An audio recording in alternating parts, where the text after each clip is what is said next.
is he is a recognized national leader in urban and housing affairs in Canada. For more than 30 years, he has been committed to the cause of providing decent and affordable housing to Canadians. He is currently, of course, the director of the City of Toronto's Affordable Housing Office, and some of you may not have even known that there was an office, so they're doing some great things, and we're going to hear a little bit about that tonight. As the director, he oversees the delivery of federal, provincial, and municipal funding for a range of housing initiatives, including affordable housing construction and renovation programs. In 2017, he led the delivery of Meritori's new Open Door initiative, which is aimed at scaling up efforts to create affordable housing. Sean has also served as president of Raising the Roof for 10 years. Some of you may have heard that. And was a senior advisor to 3 Toronto mayors and was the executive assistant to 2 Ontario housing ministers. Sean is a graduate from the University of Toronto's Urban Studies program, and we really welcome him tonight. Can you hear me? No. No? Is that better? That's better. Now you can hear me. First of all, I have to apologize because I think I was to have been here for your annual general meeting, LAMPS, and I got sick. So I committed that I would come back, or that I would come. And so, first of all, thank you for having me this evening. It's a bit of a daunting task, affordable housing, and I'll say, first of all, that I've worked trying to get affordable housing in this city, in this country, for a really long time. I've always been confused by the fact that people say it's a complicated issue. I think it's a pretty basic issue. It's a basic human right. When I started working, actually, I was the one staff member for the Federation of Metro Tenants Associations. It was my first job. Then I was hired by a legal clinic, Metro Tenants Legal Services, that was working for tenants. That clinic no longer exists.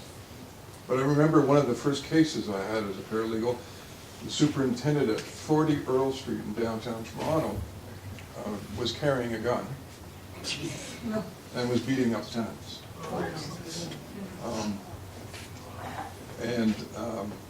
You know, it wasn't, when you think back, it hasn't been that long where a landlord couldn't actually just evict you without cause, where they couldn't increase your rent, where they could increase your rent without cause. And so we've come some distance as it relates to tenants' rights in particular. Most recently, rent controls, if you will, have been extended to every tenant in Ontario, regardless of what age of the building you live in. So again, more changes have occurred. And I guess, you know, I have a couple of slides here just to kind of guide my talk tonight. But I guess if there's 2 things I would like to kind of begin with and perhaps leave you with, and that is protect what you have, particularly as it relates to the housing stock, because affordable housing and rental housing in the city is under attack by the development industry. And the second is what a number of speakers have said tonight, which is work for change. Work to make things better. And certainly my experience has been that people actually who don't think they have power actually have a lot of power. And some of the examples I'll talk to you about tonight are things that are happening that people tell me they never believed would occur. And so, in some respects, in different parts of the city, there are little small miracles, if you will, on affordable housing happening because people have become active. And they've told everybody, including all the government officials, that it's all of our objectives to get to yes. Okay? Whatever you're doing, tell people that the objective is to get to yes. Because I can't tell you how many people come looking for some kind of assistance, it's this, that, or the other, and they're sent through a bureaucratic maze, or they're sent through, or they're told no, or no, that's not possible. Tell them that you want to figure out how to navigate the system to get to yes. And I spend a lot of my time at the city helping organizations do exactly that. The turbulent housing market in Toronto. Over the last year, particularly, it's gotten even more intense. And you could call it the housing crisis. You could call it, you'd say, what the hell is going on? Why does it have to be this way? So, it's not that complicated. And here I've essentially put up on a slide, I've got copies of this if folks want to take it away later. But essentially, it's the result of too much demand and too little supply. And in particular, one of the things that's happening is something that's very familiar to the people in Vancouver. And that is essentially that housing has become an investment for people and a commodity as opposed to something to be used by people who need it.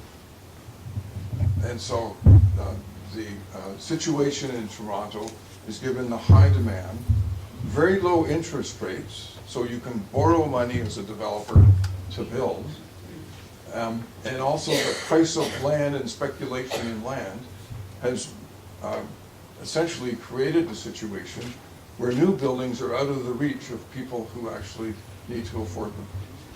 And many of the new buildings have been built, and despite our efforts, 1, 2 bedrooms. You very rarely see new development that includes a 3 or 4 bedroom apartment, as an example. In addition, Toronto is essentially very successful. So if you look worldwide, where are people coming to? So we have a tremendous amount of demand, not only for people that live here now, but people from around the rest of the country, and also coming in and joining the workforce. Let's be very clear about that. New immigrants that come to this country are here to work. And they're supporting the country, and they're enriching the communities in which they live. There's some actually don't believe that, but that actually is the case, in my view. We also have a limited supply of affordable housing, and it's been mentioned tonight.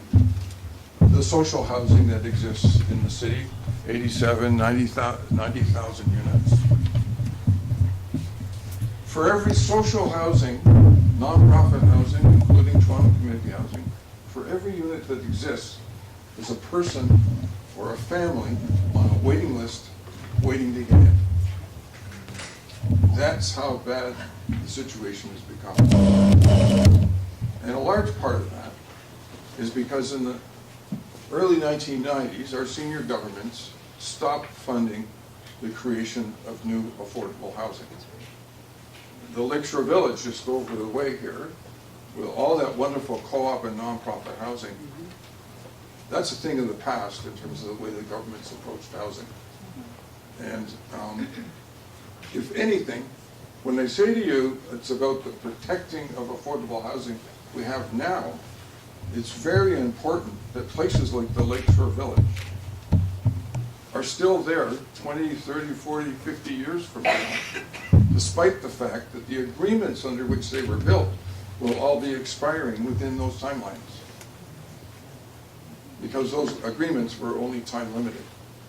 And so that's very important in terms of protecting the 87, 90,000 units of social housing that we have, that we continue to do that.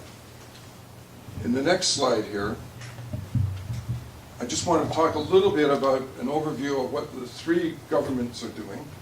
And there was mention earlier about the National Housing Strategy. And this is a commitment that the Liberal government in Ottawa had made. And we're expecting news in the next month that an agreement will have been reached between the province included the passing of a law in the Ontario legislature to provide for inclusionary zoning. And inclusionary zoning is, in short form, that when a new building goes up, a portion of it, a percentage of it, would be required to be available at an affordable rent. Now, I'm hearing as well, because you can pass the legislation, but you then have to implement it. And implementation requires a regulation that provides the guidelines for that. And I understand that may be coming soon too.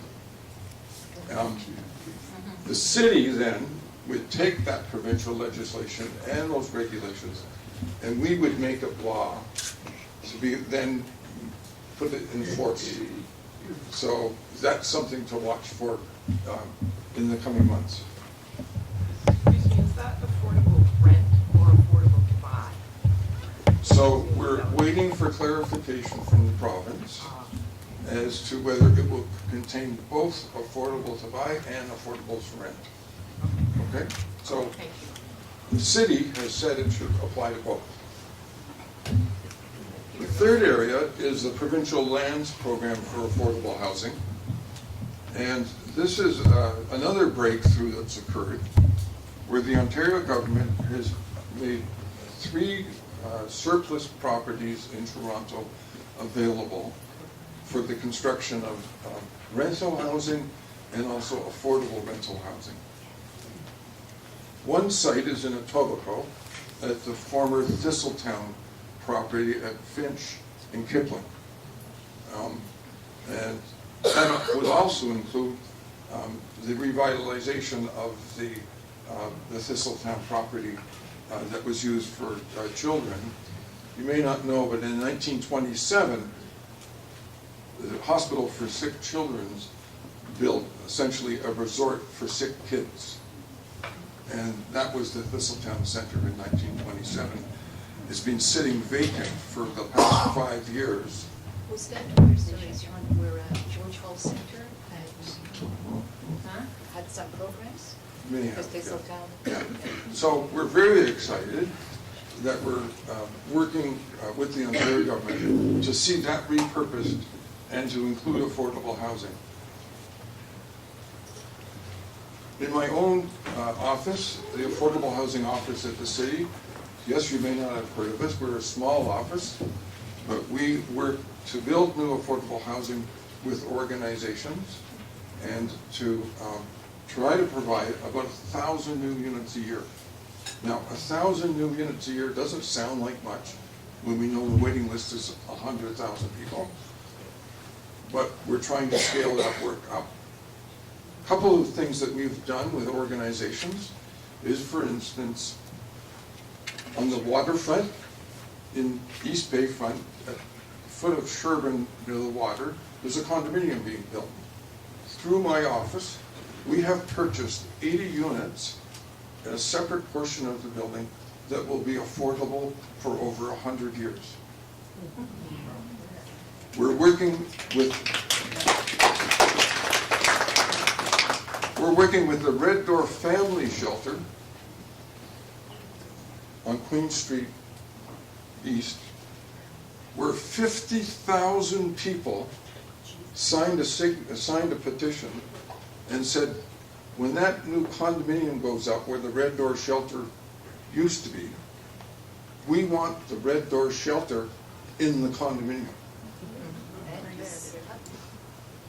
And so we were able to take city money, just under $10 million, and buy a portion of the condominium, and the Red Door Shelter will provide housing and shelter for 96 women and their children. Excellent.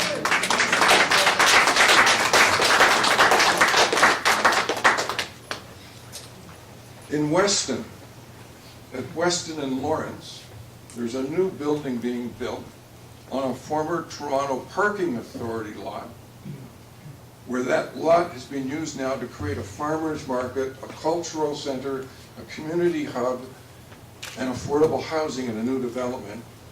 as well as 26 live workspaces for artists. That will open next year. So another example where what we've done is we've taken surplus properties that the city has owned and said we can use that as a resource to be a catalyst for affordable housing. All of this happens, though, because of community and the organizations coming to us and the public mobilizing and saying, how do we get to yes?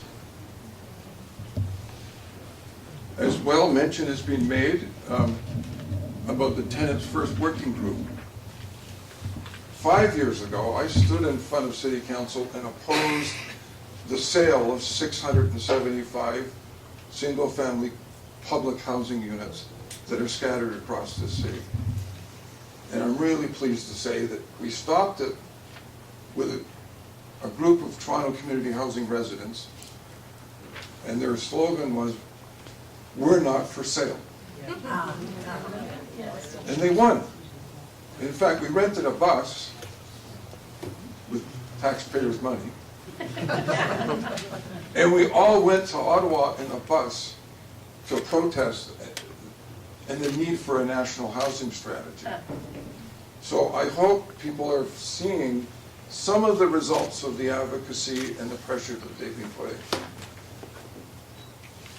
The Tenants First Working Group now, though, has taken this a step further, because not only have the homes been sold, but we're now in the process of transferring them to nonprofit organizations that will run them in perpetuity as affordable housing. And the residents will not have to fear that the government's going to come along one day and decide that they're going to sell them. Sean, just a thing here. Tenants First is also an advisory panel for the City of Toronto and Toronto Community Housing. That's correct, yes. So Yeah, and there's a group of tenants that sit on that. Okay, correct. Yeah. We're working as well, and this perhaps is one of the things tonight that I'll leave with you is we need your help on. The city has had a housing plan the past 10 years, and when the new city council comes back, because there's an election has been mentioned on October the 22nd, we have to present the city council with a new housing plan for the next 10 years. And so we'll be out consulting and talking to folks and getting your input on what you might like to see your city council do in the next term and also in the longer term. And lastly, I just mention again the point that community agencies and even private sector organizations, and there are some out there that understand that frankly it's not good for the economy, it's not good for the city to have people precariously housed, to have homelessness, and to have inequality in our city. They too can be catalysts for change, and as I said, to getting to yes. Last slide. Sean, there's a glass of water if you need it, just a little bit. Oh, it's right there. Oh, Just in case you're a sweetheart. Daniel is. So, moving forward, because I know there's maybe questions tonight, and I'm really only here, not as an expert, but as a person who's just worked in this a long time, because I have a passion for it, and I actually think that it's possible to make a difference. So, it is exciting times. It's also depressing times because of the challenges people face. But we do have the attention of a lot of people. There's two issues, certainly when we work at City Hall, there's two big issues right now. It's about how do you get from A to B, which is basically about transportation, and it's the other one is about, and the other one is where are you going to sleep tonight. Now, there's others, including what am I going to have to eat and how do I get a job, but at City Hall, we're really quite focused at the moment about transit and transportation and about housing. So, we work with anybody. Anybody's got an idea, and in fact, the students today meet with me, and I have young people that come into my office or that I go out to speak to because they have great ideas, and they know something's wrong. And so they're innovators, and they're studying, and they actually are seeing things done in other places. So we don't have all the answers here, and we're open to lots of ideas. And we need people to bring proposals forward and bring them together. One of the things that we did in the East Downtown, a ward represented by Councillor Fletcher, one of our city councillors, there's 44 of them actually, it's a big council. I miss the old days when we had smaller councils and where you could get things done more quickly. In any event, Councillor Fletcher said, Sean, there's a housing problem in my ward in downtown East Toronto. What can we do? And the first thing I said to her, and I brought a student in, and I said, let's create a profile of everything that's going on in your neighborhood, in your community. So, where are the affordable housing resources? Are they vulnerable? Are they at risk? What can we do to protect them? Is there government land that could be used for new affordable housing developments? Are there buildings that are at risk of tenants being evicted? And create a profile so that you actually have the pulse, if you will, on every street and every corner as to where opportunity is and where the threats are in terms of the housing that you have. And so that's one thing here, certainly I would be prepared to work with LAMP and others to make sure that you have essentially a guide to affordable housing within this community. Awesome. And where the opportunities are. That's awesome. The other one is to create welcoming communities where shelters, supportive housing, and affordable housing proposals actually are welcomed. I can't tell you the number of people who say to me, well, why would we want that in our backyard? Well, there's a whole other group of people that say, yes, I want that in my backyard because that actually is good for people that they have a place to live. And so, respecting the diversity of our city, creating a welcoming environment for proposals and for ideas is really important. The data around what's possible. I never believed 4 years ago when I told the Ontario government that the Thistletown vacant site, 23 acres of land, should contain affordable housing. I never thought we would get to say, yes, it's going to happen. But now it is. Contribute, as I said, we're doing a new 10-year plan with the city. So contribute your ideas to what you would like to see in that. And when I say a 10-year plan, that every year would have a particular action and we would see results. And then lastly, I can't, because I've worked maybe and in different political environments, I can't not remind you, as someone did earlier tonight, get engaged. This is a really important year. We have an Ontario provincial election on June the 7th. You have a municipal election on October the 22nd. And you have next year a federal election. And housing, politicians, you don't have that often an opportunity to remind them how important something is, but an election certainly brings a focus. And so use the upcoming 6 to 9 months and focus around ensuring that your political representatives understand this issue is important to you and why it should be important for them. And where they've done something good, remind them that that's a good thing. Because often, people hear because you're upset about something. But frankly, when they do something good, it's worth actually telling them that too, because that will encourage them to do more things that are good. I'm going to leave it at that.